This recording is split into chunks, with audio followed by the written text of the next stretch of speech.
இன்றைக்கி நம்ம பார்க்க போகிறது வந்து 6th புக்கில் இருக்குது எல்சிஎம் அண்டு ஹெச்எஃப் தான்.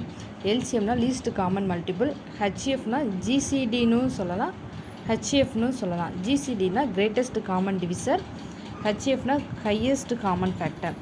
எல்சிஎம்னா அந்த இப்போ 6, 8ன்னு சொல்லிட்டு 2 நம்பர் எடுத்துக்க, அந்த 2 நம்பரோட மடங்கு, அந்த 2 நம்பரோட மடங்குகள் தான் எல்சிஎம்.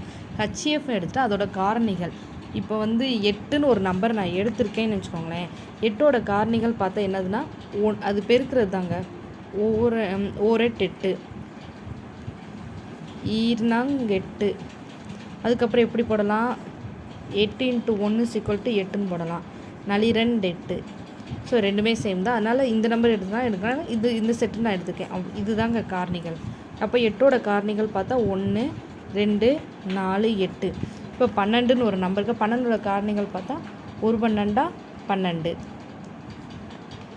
மறுபடியும் ஈரார் 2 6 வரும். நெக்ஸ்ட்டு 3 4 வரும்.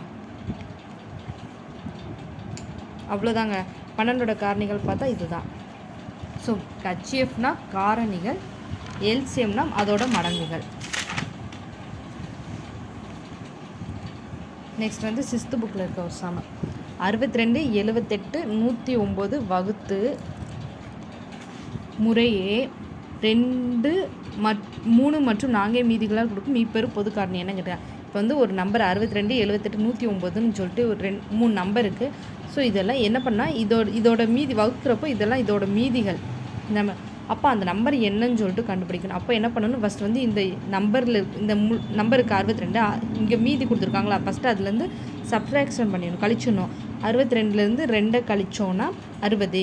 78, 78லேருந்து எவ்வளோ கழிக்க சொல்லியிருக்காங்க? 3. அப்போ 75. 109லேருந்து 4 கழிக்க சொல்லியிருக்காங்க, 105. இப்போ கண்டுபிடிச்ச நம்பருக்கு என்ன பண்ணணும்? மீப்பேர் ஹெச்எஃப் கண்டுபிடிக்கும். மீப்பேர் பொதுக்காரணி. மீப்பேர் பொதுக்காரணியாக ஹெச்எஃப்.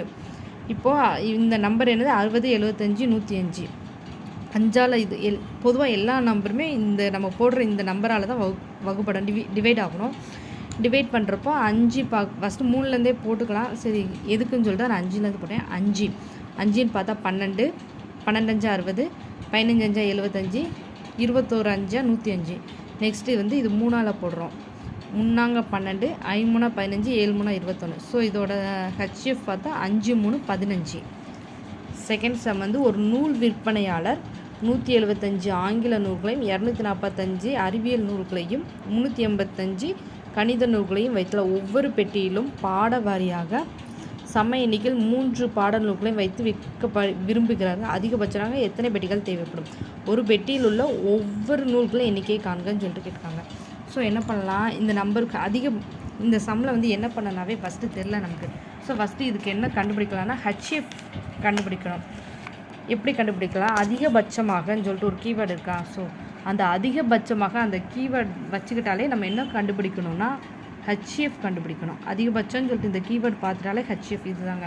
அப்போ இந்த நம்பர் என்னது? சயின்ஸுக்கு இங்கிலீஷ் புக் வந்து 175, சயின்ஸ் புக்கு 245, 385 மேக்ஸ் புக்கு. இதோட ஹெச்எஃப் ஃபஸ்ட் வந்து இது வந்து 5ஆலே போடலாம். 5ஆல் போடுறப்போ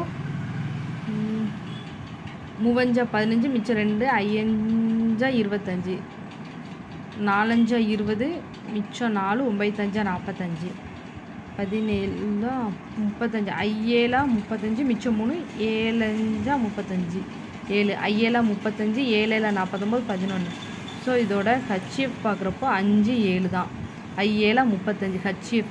இப்போ என்ன பண்ணால் இந்த கண்டுபிடிச்ச ஹெச்எஃபோட இந்த ஒவ்வொரு இதுக்கும் புக் இருக்கா, 175, 385, 255, இதோட டிவைட் பண்ணணும். இதோட டிவைட் பண்ணுறப்போ 175 ஆங்கில புக்கு அதோட 35 டிவைட் பண்ணணும். 35 டிவைட் பண்ணுறப்போ 7 5 35, 3 15, மிச்சம் 3,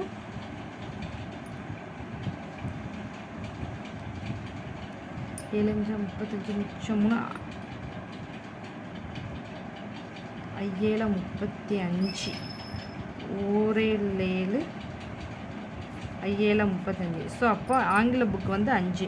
அறிவியல் நூல் எண்ணிக்கை பார்த்தா 245. 245ஓட 35 டிவைட் பண்ணோம்.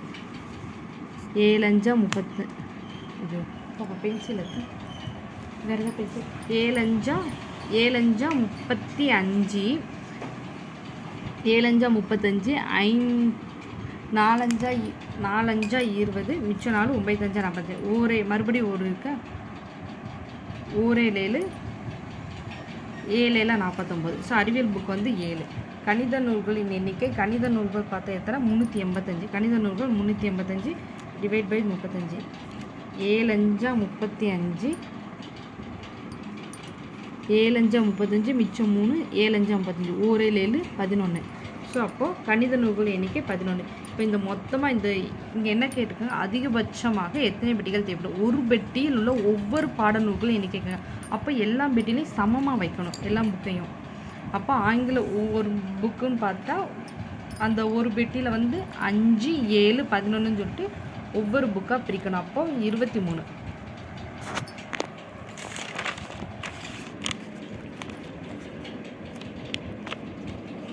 ஸோ நெக்ஸ்ட் சம் வந்து 18 30 ஆகிய எண்களில் ஹெச்எஃப் மீச்சிமா இதோட விகிதத்தை காண்க. 18 30 ஃபஸ்ட்டு ஹெச்எஃப் பார்க்க 18 2ஆல் போடலாம் 32 18 15 2 30 மறுபடியும் 3ஆல் 3 9 5 15 ஹெச்எஃப் பார்த்தா 6 ஹெச்எஃப் வந்து 6 வந்துடும். எல்சிஎம் 2 3 3 5 இந்த இருக்க எல்லா நம்பரையும் போடலாம் 2 3 3 5 போடலாம். அப்போது 3 9 2 10 அப்போ 90. அப்போ இதோட ஹெச்எஃப் எல்சிஎம் பார்க்குறப்போ 6 90 வருதா 6 90. இப்போ 3ஆல் போடலாம்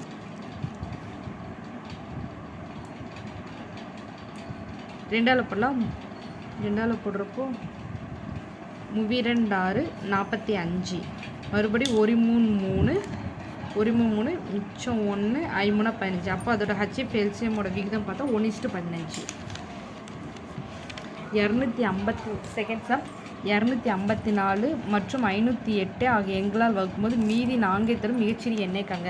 மிகச்சிறிய எண் சொல்லியிருக்கிறதால எல்சிஎம் 254 மற்றும் 508 254 போட்டாச்சு 2ஆல் ஃபஸ்ட்டு இது பண்ணால் 1 2 2 4 மிச்சம் 1 7 2 14 2 4 மிச்சம் 1 5 மிச்சம் 4 மறுபடியும் இதை போடலான்னா 120ஆல் போடலாம். ஒரு 120 27 2 120 284. அப்போ எல்சிஎம்ங்கிறதுனால எல்லா நம்பரையும் எழுதியாச்சு. 508 127 1 2 2 4 127 × 4 508 504 இருக்குமா. இங்கே மீதி 4 சொல்லி கொடுத்துருக்காங்க. அந்த நம்பரை வந்து கூட்டிடணும். மீதி 4 தரும் கேட்டதால் அந்த மீதி இருக்கிற 4 இந்த எல்சிஎம் கண்டுபிடிச்சிருக்கோம்ல அந்த 4ஓட கூட்டிடணும். அதுதான் 512. 72 நெக்ஸ்ட் சம் 72 மற்றும் 108 எண்களால் சரியாக 72 மற்றும் 108 ஆகிய எண்களால் சரியாக வகுபடக்கூடிய மிகச்சிறிய 5 இலக்க எண் எதுன்னு கேட்டிருக்காங்க. அப்போ மிகச்சிறிய 5 இலக்க எண் பார்த்தா 10,000. ஃபஸ்ட்டு மிகப்பெரிய 4 இலக்க எண் ஃபஸ்ட்டு வந்து மிகப்பெரிய 4 இலக்க எண் பார்த்தா மிகப்பெரிய 4 இலக்க எண் 949. அப்போ மிகச்சிறிய 5 இலக்க எண்ணா 10,000. மிகச்சிறிய 5 இலக்க எண் 10,000. ஃபஸ்ட்டு வந்து இந்த இதுக்கு வந்து என்ன கேட்டிருக்காங்க வகுப்படக்கூடிய எல்சிஎம் கண்டுபிடிச்சிக்கலாம். ஃபஸ்ட்டு 72 2ஆல் போடுறப்போ 36 இங்கே வந்து 108 I 2 10 4 2 8 மறுபடியும் 2ஆல் போட்டால் 18 27 3ஆல் 6 3 18 9 3 23 2 3